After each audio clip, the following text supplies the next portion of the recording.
ചിലപ്പോൾ ചില ആത്മഹത്യ ടെൻഡൻസികളായിട്ട് ചില വ്യക്തികളിലേക്ക് തന്നെ ഈ സ്പിരിറ്റ് ഇങ്ങനെ കടന്നുകൊണ്ടേയിരിക്കും. അപ്പോൾ ഇത് കടന്നു വരുന്നു എന്ന് നമ്മൾക്ക് മനസ്സിലാകുന്ന നിമിഷത്തിൽ തന്നെ നമ്മൾ എന്ത് ചെയ്തോണം? പ്രാർത്ഥിച്ചോണം. അപ്പോൾ ഇതൊരു വല്ലാത്ത സ്പിരിറ്റാണ്. അതുകൊണ്ട് നമ്മളതിനെ ശക്തമായിട്ട് അതിനെതിരെ നമ്മൾ പ്രാർത്ഥിക്കണം. ഇനി നമ്മളുടെ കുടുംബത്തിനകത്താകാം, അല്ലെങ്കിൽ നമ്മുടെ ചുറ്റുവട്ടത്താകാം, നമ്മളുടെ ബന്ധുഭവനങ്ങളിലാകാം, എവിടെയെങ്കിലും ആണെങ്കിൽ നമ്മൾ എന്ത് ചെയ്യണം? നമ്മൾ പ്രാർത്ഥിച്ചു കൊണ്ടിരിക്കണം. ഇനി ഇതുപോലെ തന്നെയല്ലേ ആ ഒരു കുടുംബനാഥനെ സംബന്ധിച്ചിടത്തോളം അവരെന്താണ്? അവരൊരു കുടുംബത്തിന് അവരേതോ ഹോസ്പിറ്റലിൽ വെച്ച് പരിചയപ്പെട്ടതിൻ്റെ പേരിൽ അവർക്ക് ചികിത്സാർത്ഥം താമസിക്കുവാനായിട്ട് അവർക്കൊരു വീട് കൊടുത്തത്, 2 മാസത്തിന് വീട് കൊടുത്തത്. ഒന്ന് ഓർത്ത് നോക്കിക്കുക, ആ വീടിനകത്ത് വെച്ചാണ് കൂട്ട ആത്മഹത്യ നടന്നിരിക്കുന്നത്. അപ്പോൾ അവിടെ എന്താണ്? ആ ഒരു മനുഷ്യനെ സംബന്ധിച്ചിടത്തോളം, അല്ലെങ്കിൽ കഷ്ടപ്പെട്ട ആ വീട് പണിത മനുഷ്യനെ സംബന്ധിച്ചിടത്തോളം എന്തൊരു ദുരന്തമാണ് അവിടെ നടന്നിരിക്കുന്നത് അല്ലേ? ആ മനുഷ്യൻ ഒരു തെറ്റും ചെയ്യാതെ അദ്ദേഹം ഇങ്ങനെ ആ ഒരു വലിയ പ്രശ്നം നേരിടേണ്ടി വന്നിരിക്കുകയാണ്. അപ്പോൾ അതുകൊണ്ട് നമ്മൾ ഓർക്കുക, ഇത് നമ്മളൊന്നും ഒരിക്കലും അങ്ങനെ ചെയ്യാൻ പാടില്ല. കാരണം നമ്മൾ വേറൊരാൾക്ക് നമുക്കൊരു ദോഷവും ചെയ്യാത്ത, നമ്മൾക്ക് സഹായം മാത്രം ചെയ്തവർക്കൊന്നും നമ്മൾ ഇങ്ങനത്തെ പണി കൊടുക്കരുത് കേട്ടോ. ഇനി ജീവിച്ചിരിക്കുന്നവരാണെങ്കിൽ അങ്ങനെ തീരുമാനിക്കുക, നമ്മൾ അവർക്കൊന്നും അങ്ങനത്തെ പണി കൊടുക്കരുത്. കാരണം ആ മനുഷ്യൻ ഹോസ്പിറ്റലിൽ വെച്ച് കണ്ടതിൻ്റെ പേരിൽ ഇവരെ ഒന്ന് സഹായിച്ചത്, താമസിക്കാൻ ഭവനം കൊടുത്തത്, അവരാണ് അവിടെ തന്നെ വെച്ചിട്ട് ആത്മഹത്യ ചെയ്തു. ഇനി ആ വീട്ടിനകത്തോട്ട് ആരും ഇനി താമസിക്കുവാനായിട്ട് വരുമോ? വരത്തില്ല. കാരണം അവർക്കൊരു ഭയമാണ്. കാരണം ഭയം മാത്രമല്ല, നമ്മളതിനെ ഒന്ന് കരുതിയും കൂടെ ഇരിക്കണം.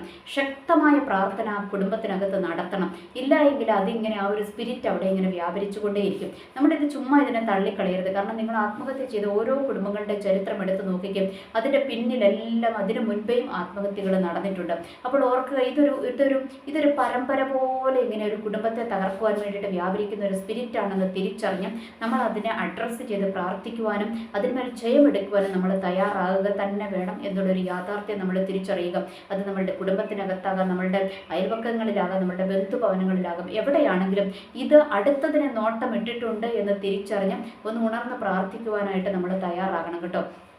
ഇല്ല എങ്കിൽ ഇതിങ്ങനെ അടുത്ത സ്റ്റോറീസ് ഇങ്ങനെ വന്നുകൊണ്ടേയിരിക്കും. അതുകൊണ്ട് ഒരു ചെയിൻ പോലെ ഇതിങ്ങനെ വ്യാപരിച്ചു കൊണ്ടേയിരിക്കും. അതുകൊണ്ട് നമ്മൾ പ്രാർത്ഥിക്കുവാനായിട്ട് തയ്യാറാകും. ഇല്ല എങ്കിൽ അടുത്ത ആത്മഹത്യയിലേക്ക് അടുത്ത ആളെ ഇത് കൊണ്ടുപോകും. അതുകൊണ്ട് നമ്മൾക്ക് പ്രാർത്ഥിക്കുവാനേ കഴിയത്തുള്ളല്ലോ. അതുകൊണ്ട് നമ്മൾ പ്രാർത്ഥിക്കുവാൻ തയ്യാറാകുക. കാരണം ജീവൻ്റെയും മരണത്തിൻ്റെയും അധികാരം ആർക്കാം?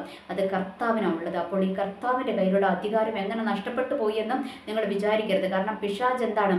പിശാച് മനുഷ്യൻ്റെ മനസ്സിനോട്ട് അല്ലെ, ഞാൻ മുൻപ് പറഞ്ഞിരുന്നു, ചിന്താമണ്ഡലങ്ങളിലോട്ട് ഇവനിങ്ങനെ വ്യാപരിച്ചു ചിന്തകളിൽ കൂടെ കടന്ന് നമ്മളെയും കൊണ്ട് തന്നെ എന്താണ് ഒരു ജീവിതം അവസാനിപ്പിക്കുന്ന വിധത്തിൽ ഇതിങ്ങനെ പ്രവർത്തിച്ചു കൊണ്ടേയിരിക്കും. അതുകൊണ്ട് ഓർക്കുക, അതിനെ കീഴടങ്ങാതെ നമ്മൾ എന്ത് ചെയ്യണം?